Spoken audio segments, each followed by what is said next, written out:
Welcome to the channel. This is TechnoScope.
And now it's time for a listen to Sledgehammer's fans.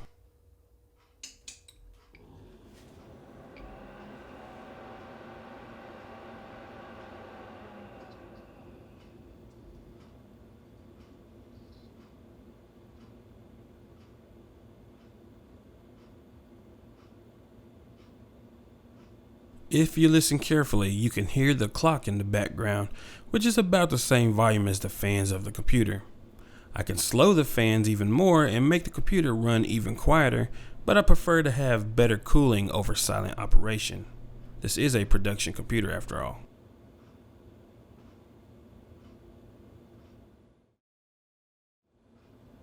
In this clip I'll load a game which will be Rise of the Tomb Raider so that you can see the noise output from the Titan Nexus. You'll also notice once I start the game the power draw increases so dramatically. Not only does the fan on my power supply kick in, but the fan on the uninterruptible power supply I have starts turning as well.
And just one more thing for fun.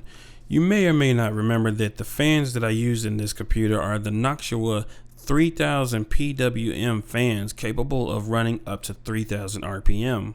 Although I run them in a quiet mode, I thought it might be fun to demonstrate what 8 3000 RPM fans in a single computer sounds like.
Welcome back, everybody, to the episode that many of you have been waiting months for. And I've been postponing and procrastinating on for months. The fifth episode of the Project Sledgehammer build, it didn't go quite how I wanted it to. That's the main reason this video took so long.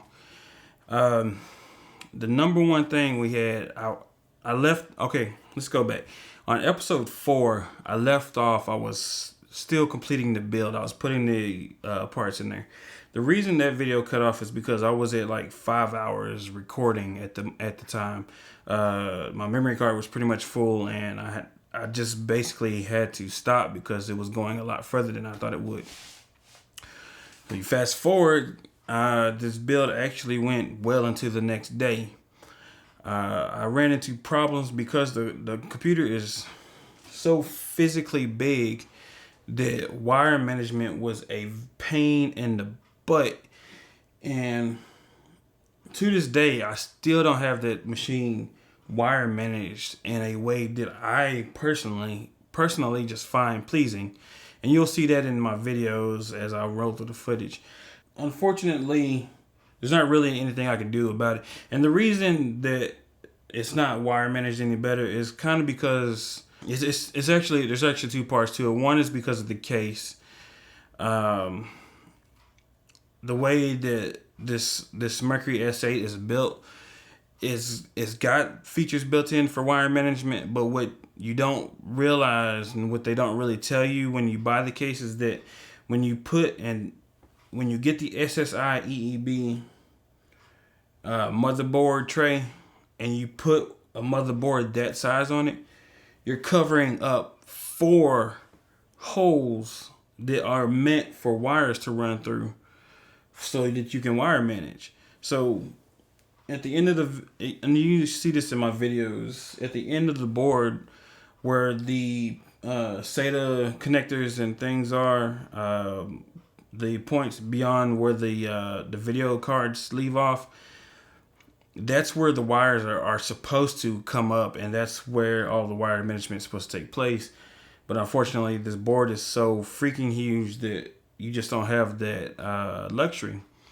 And I spent dozens, I've probably put in total time 2.5 days of hours trying to wire manage the case better. And at a point, I just eventually gave up. It's supposed to be a work computer, and its function over looks and everything else. So that's basically why video 4 left off where it left off. But let's go ahead and get into the other things that people want to know about. That was the wire management. One of the things that people want to know about is boot time. The boot time on this computer is ridiculously long. There are a couple things because number one, it's a server board. There are a lot of things that happen when the computer is booting. But even in addition to that, I have a ton of RAM in there that it will not bypass the power on self test for the RAM. I'm not sure if that's related to it being error correcting RAM, if it's forced to run a test or whatever. I'm not sure, but it takes forever, and it's roughly somewhere between 45 seconds to a minute for it to actually do the full power on self test, and somewhere around a minute and 10 seconds that computer actually starts to boot. So if you're planning on getting this computer, despite how powerful it is, don't think that it's going to boot quickly. Just not boot quickly. It's probably one of the slowest booting computers you've ever seen.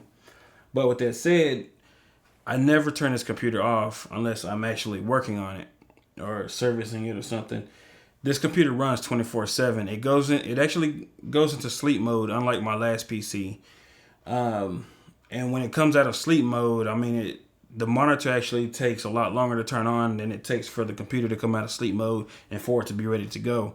So that's not even an issue. So you hit the button or move the mouse, whatever it does. Computer's ready to go, and you're actually waiting on the monitor to wake up so that you can actually do something. So boot time is not really an issue unless you start working on the computer, and then it becomes a pain in the butt. Okay, so what led to the lengthy delay in me getting this video out? I had a stability problem when this computer was first assembled. And it took me 2.5 months to actually finally track down what the issue was. And it got to the point where I went back to the basics. You know where they say they say what the first thing you're supposed to do is remove all the hardware and add it back one by one.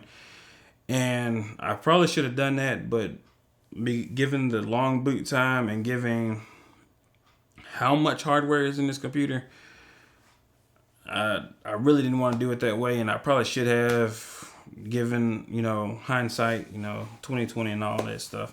But I thought at first it might be the CPUs because my CPUs were bought used. I saved a ton of money buying used CPUs, OEM parts that people were parting out. Those CPUs, if you buy them retail, are normally over $4,000. I think like $4,500, or at least they were before the V4 version came out. They were like $4,500 to $5,000 a piece, and I wasn't going to pay that. So I bought used OEM versions, which is the 2696 versus the 2699. Same exact part, it's just that one is the OEM. But I was having stability problems. I thought maybe it's the CPU, which is driving me crazy because I spent all this money. Even though I saved money, I spent all this money on CPUs, and they might be bad. So I was freaking out. Hold on, I see my audio is clipping. So I was freaking out on the idea that the CPUs might be bad. That was just driving me insane.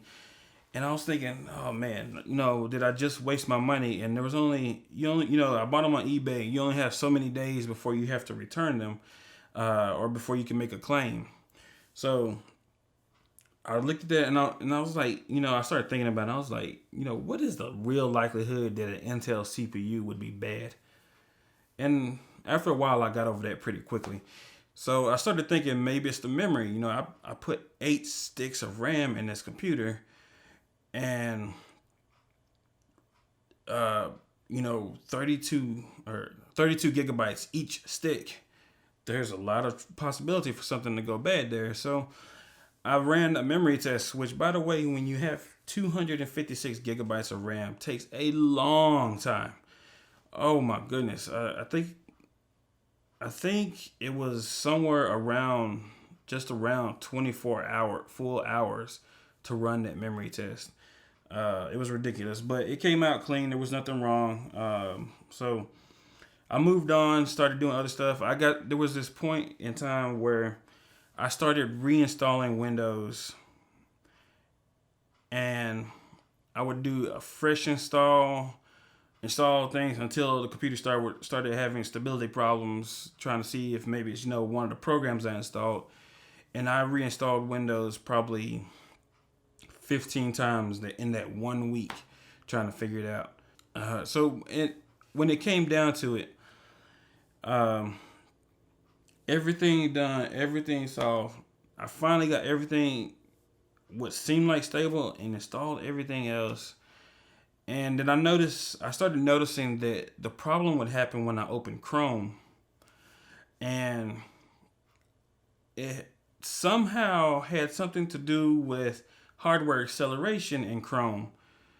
And I mean, it was absolutely not making sense. So I disabled hardware acceleration, which made the computer a little more stable. I noticed that every single time it crashed, a video was playing in Chrome. It wasn't necessarily YouTube or anything, but every single time there was some kind of video, an advertisement, or something started playing, and that's when the computer would just suddenly. There's no blue screen. Don't even think. Blue screen would have been a luxury at this point. I could have looked up something. There was no blue screen.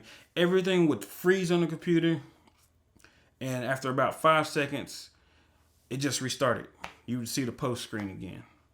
I mean, it was driving me nuts. And eventually, I found out the thing that was causing the problem was my Elgato capture card. I mean, I was sending emails to NVIDIA. I was sending emails to other companies. I was looking for hardware drivers for Samsung. Oh, by the way, while I was testing all this stuff, I found out that if you actually use the Samsung driver for the NVMe M.2 drives, they actually run faster than if you just use the standard Windows driver. So if you have a NVMe 950 or 960 Pro, make sure you download and use the Samsung driver. But while I was going through this, downloading drivers left and right, doing all kinds of stuff, emailing people, blaming NVIDIA, because NVIDIA, it was an NVIDIA driver update that kind of really kicked all this stuff off, and I think they're still partially responsible for it. But in the end, the incompatible component was the Elgato capture card. I sent it to, I got in contact with them, told them my results. They had me send my card in. They sent me a replacement card, and I was still having the same problems with that one. So eventually they were happy to give me a refund, which I was glad, because I was like 2.5 months after, buying the card. I couldn't return it back to Amazon at that point. But they gave me a refund, and the AverMedia card that I had before in my old PC actually works just fine without those conflicts. So I don't know. It was I don't know if it was one of their drivers for the capture card or if it was just the capture card itself. But whatever it is, it doesn't like a dual CPU system. And I did find out that certain slots on this system, if you use certain components in a certain slot, will make the machine more unstable than using it elsewhere. Crazy stuff, I know. And I'll get into that later on. That's why the computer is configured the way it is now. So got the stability problems. Oh, actually, that's the next topic. Got the stability problems fixed and came up with the final configuration. So now the final configuration has changed since I actually figured out the problem. I started weighing pros and cons and things that I wanted to do and what was necessary and what was not necessary. In order for one of the things I found out was that another issue with stability comes where if you have the video cards in certain slots on this motherboard. Remember, I said in the motherboard video that you're given the possibility of running 4 video cards in 16 by X, which is only in rare circumstances and Even then, not with all the RAM slots populated. It's technically possible, but pretty much impossible to do. But it turns out that they're laid out in a certain way where certain slots are connected directly to one of the CPUs and certain slots is connected directly to the other CPU. And I originally had the video card so that one of the GPUs was in the bottom slot because it's a double slot GPU, and if it's in the very bottom slot, it's not taking up 2 slots on the board, which was my thinking. Unfortunately, doing it that way, there is no other way to run both GPUs where both GPUs are on CPU 2 and the bottom slot belongs to CPU 2. So I had to move the cards around so that both cards would be on CPU 1, and that ended up having that basically it resulted in the configuration you see here now. Both of the cards are smack dab in the middle, taking up 4 slots for only 2 cards. It's like the worst nightmare, and unfortunately, there's nothing you can really do about it. One of the reasons, if you've ever seen me online, you've ever been in one of the podcasts, Awesome Hardware or PC Per or whatever, you would have, if you've paid enough attention to me, you have seen me say at one time or another, I just want DVI to die. And one of the reasons I want DVI to die is because if DVI is not on these cards, they don't need to take up 2 slots. If I put water cooling on my video cards without DVI, I can make those video cards go down to 1 slot each card. But for whatever reason, and I know you guys know what the reasons are, but NVIDIA wants to stick with DVI. AMD has killed it off. Thank you, AMD. Thank you. I really appreciate that. NVIDIA, get on board. Without DVI, those cards could be forced into a single slot configuration. But no, we have to stick with this archaic technology. So anyway, that's the configuration I ended up with. Both cards are in the center. You would have noticed also that the 950 Pro has moved from the motherboard M.2 slot to a separate card that's back there. And the reason for that is because the onboard M.2 slot is only by 2 PCI Express. To get full bandwidth, full use of the NVMe drive, you need, I'm gonna start calling it M.2. God, to get full use of the drive of that 950, I had to put it on a separate card that went directly into a PCI slot. So that card back there gives it full by 4 access, which speeds it up a little bit. I was running bench. Keep in mind, my system is fully encrypted. That drive is fully encrypted, so it's not just a one-to-one thing. The computer is encrypting data as it's going on and coming off, encrypting and decrypting. But I went from around 800 megabytes per second to around 1250 to 1300 megabytes per second, just from moving it from the motherboard slot to the card that it's on. So that's why that card is there. Obviously, that only leaves me one other slot, which meant that the USB 3.1 card had to go because I need my video capture. So I did buy a 4K Intensity Pro, but the Intensity Pro, though it has gotten better since its release and all the stability problems have been fixed, is still not compatible with the OBS software.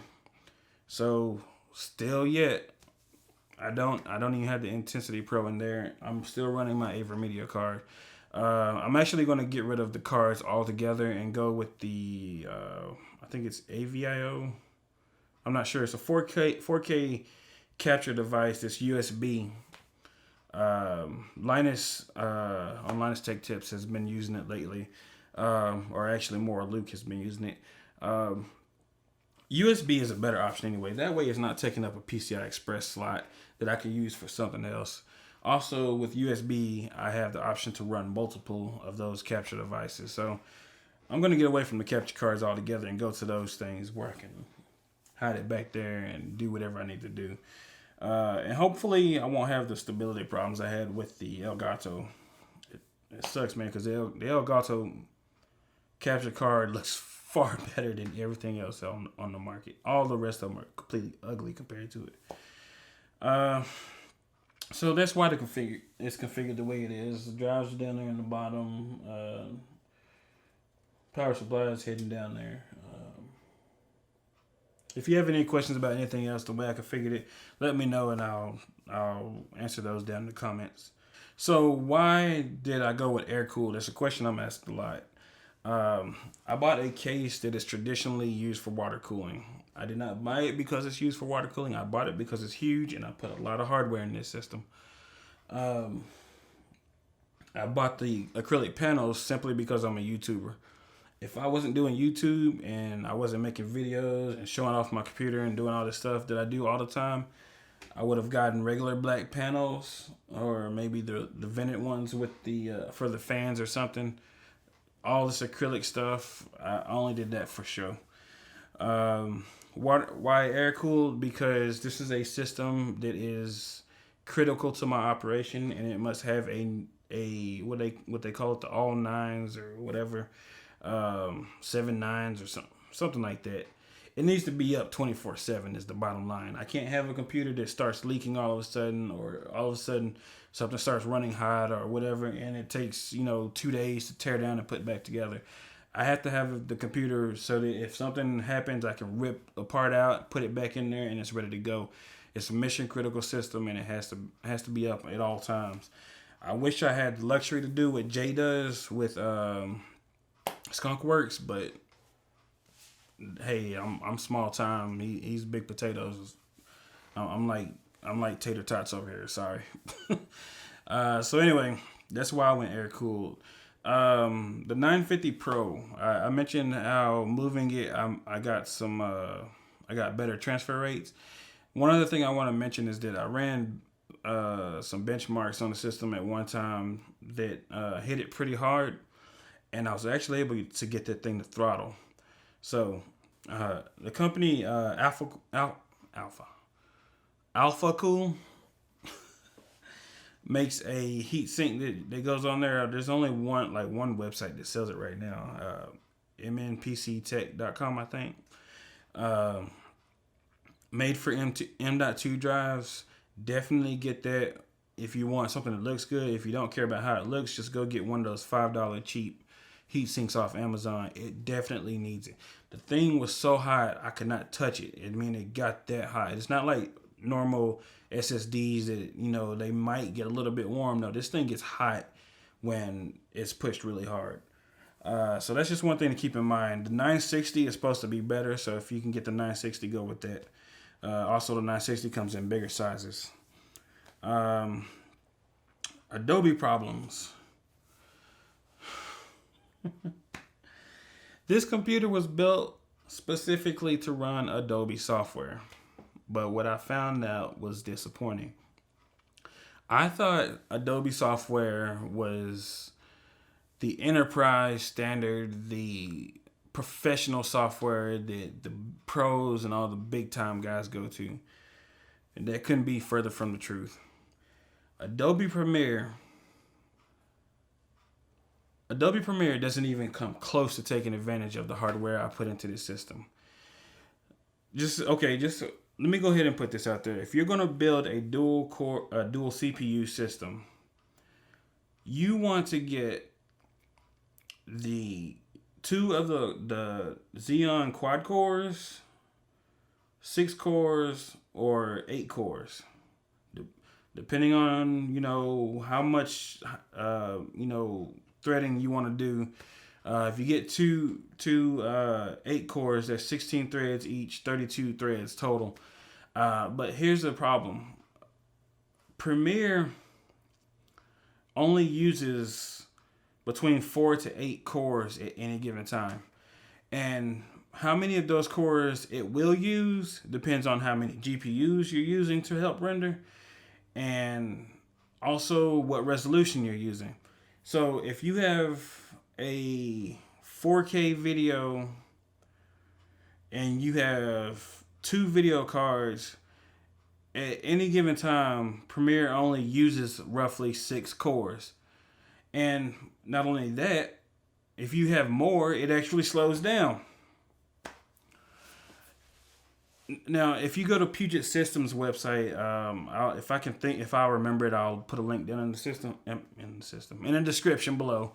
They actually did a test with Adobe Premiere, and they actually update this test like once a year. And the most they could do, like the higher you push the resolution, the more cores it can use, given the fact you have more GPUs. So if you had an 8K video, 3 Titan X's, and an 8-core CPU that's close to optimal, not quite. It's so strange because Premiere does better with higher clock speed than it does with more cores, which is the complete opposite of what it should be. I thought it was professional software. So I thought Premiere was professional software. It's more enthusiast grade because there's no way that a full-time big Hollywood production studio is using a 6-core machine to render a 2.5-hour video. It's just no way. It would take forever, plus all the special effects. I don't even put special effects in. It takes me forever to render a video. There is no way Hollywood is using Adobe Premiere to do these videos. Now, without a lot of pre-processing. I don't know. I don't know what to say about that. Adobe seriously let me down on that because I was thinking you obviously can't get faster in your CPUs, not much faster than we're already going. So the only way that these studios would ever be able to put more power into rendering their videos is to have more cores on the CPU. So that was my thinking. Obviously not, because it actually renders slower on my machine than it would if I had a 6-core machine with these 2 Titans running at like 4.5 gigahertz. That was the hard lesson I learned. But would I trade Sledgehammer for a 6-core machine? Hell no. This machine still multitask like a beast. And not only that, I will be doing some other projects in the future that you might find very interesting. I'm just going to tease that. I'm not going to really say it. Just stay tuned for that. But the bottom line is throwing more cores at Adobe Premiere doesn't do anything. Unless you're using After Effects. After Effects actually took more advantage of my hardware than Premiere did. Oh, and there's a thing that I see discussed a lot on forums, so I'm going to go ahead and say this. How much RAM should you have when you use Adobe Premiere? Keep in mind, I have 256 gigabytes of RAM.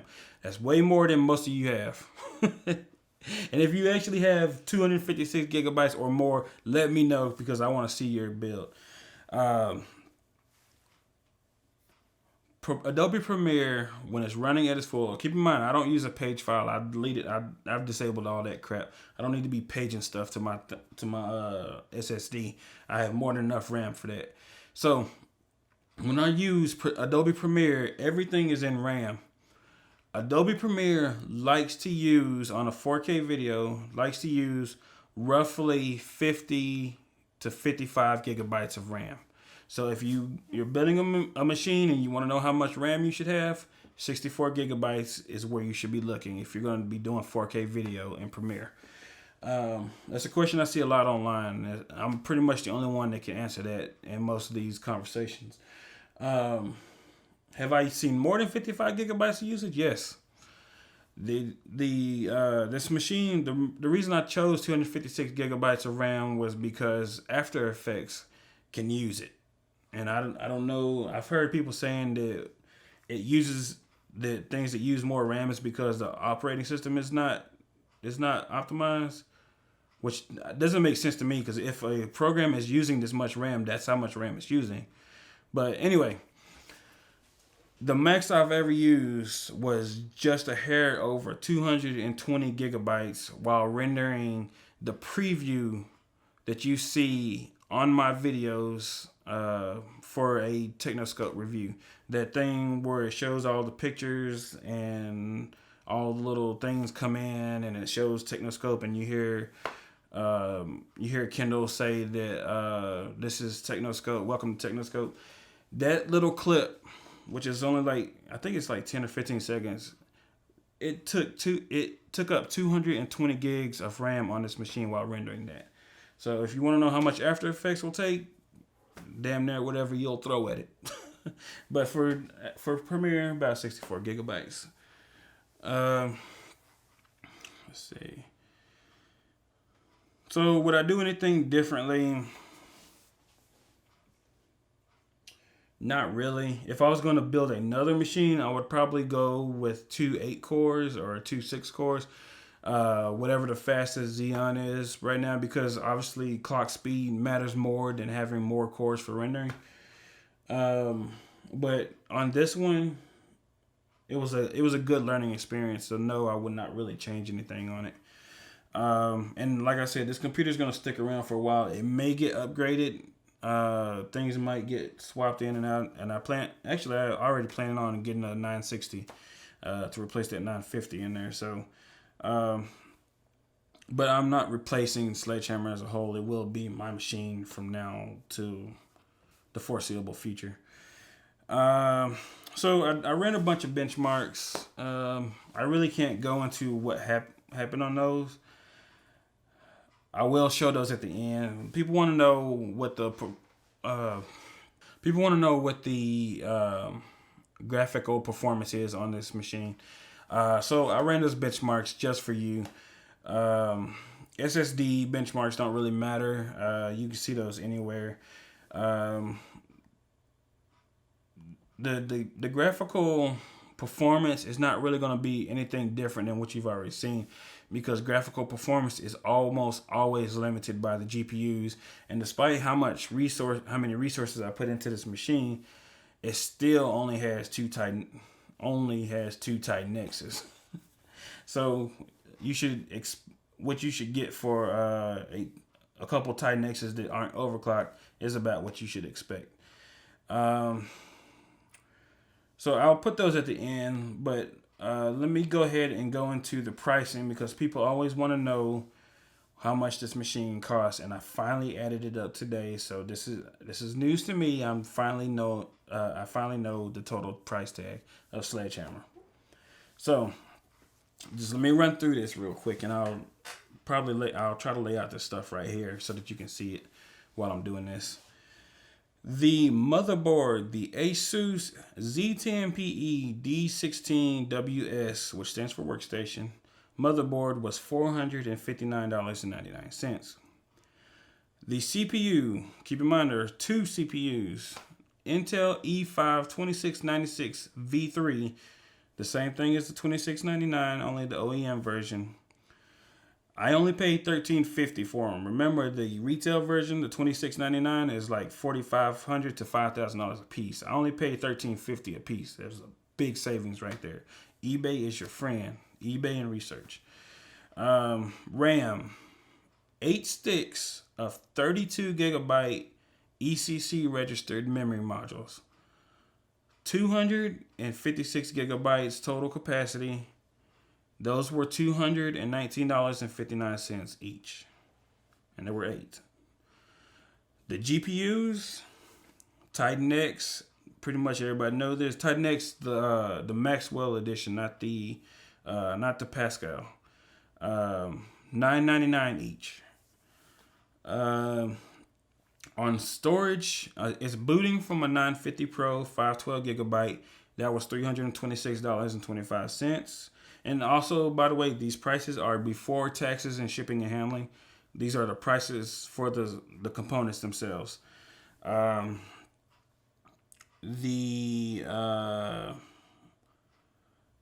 other hard drive. Now not hard drives, SSDs. I'm running 5 SSDs, and I will be getting a 6th. which I use to upload all my content to the computer and save it, and they stay on there while I'm rendering and editing and all that stuff, and then they go onto a separate hard disk drive that saves everything after I'm finished with the project. But I bought 5 SSDs, soon to be 6, and on average those were about $200 a piece. I bought them from different places, so I got different deals on them, but about $200 a piece on average. The CPU heat sinks. I use 2 Noctua NHU12 DXi4 CPU heat sinks. Those were $63.99 each. There is one 140 millimeter fan. It was $27.20. There are 7 120 millimeter. There are 7 120 millimeter Noctua fans. Now keep in mind, all of the fans that I use are the industrial black ones. I even replaced the ones that came on the heat sink. I didn't want that beige brown stuff. Plus the industrial ones are better. There are 7 120s, and those were $22.75 each. The power supply is a Corsair AX1500i 1500 watt power supply, and that was $399.05. And the case itself, the Case Labs Mercury S8 plus the pedestal plus casters plus the PSU the power supply support bracket, because the power supply is just so big it needs its own bra. I mean, it's got some girth under there. Altogether, $803.65 for the case. So keep in mind that also, I had the capture card, the USB cards, bunch of miscellaneous wiring stuff, fan header splitter, USB, internal USB hub, just a bunch of other little random miscellaneous stuff that went into the case. And all together, and there's filter right here. You can even see the dust that this thing is taking out. That's a regular AC filter that I put in there. Keep in mind, Case Labs cases don't come with filters. I had to make a solution for that. Altogether, Project Sledgehammer cost a grand total of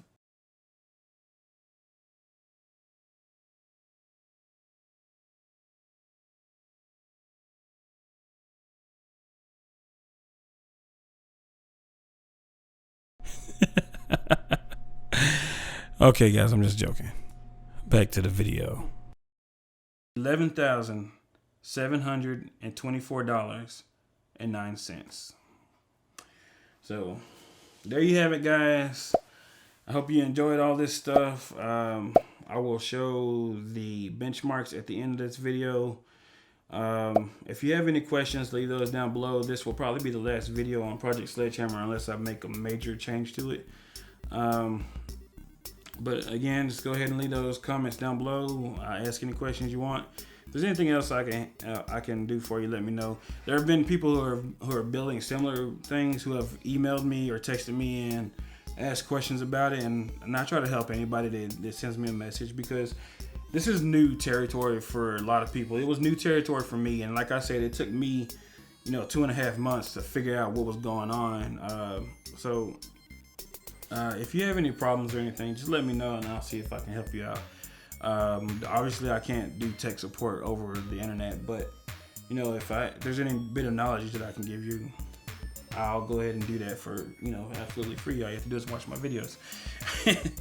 Anyway, hope you enjoyed this, guys, and thank you for waiting for this video. I know I've told some of you guys months ago that this video was coming, and it's just now getting here. So thanks for watching. Go ahead and like this or dislike it if you hate the whole damn project. But subscribe either way. It really helps me a lot. And thank you, and I'll see you in the next video. Have a good night.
Technoscope is a Twisted Curve production.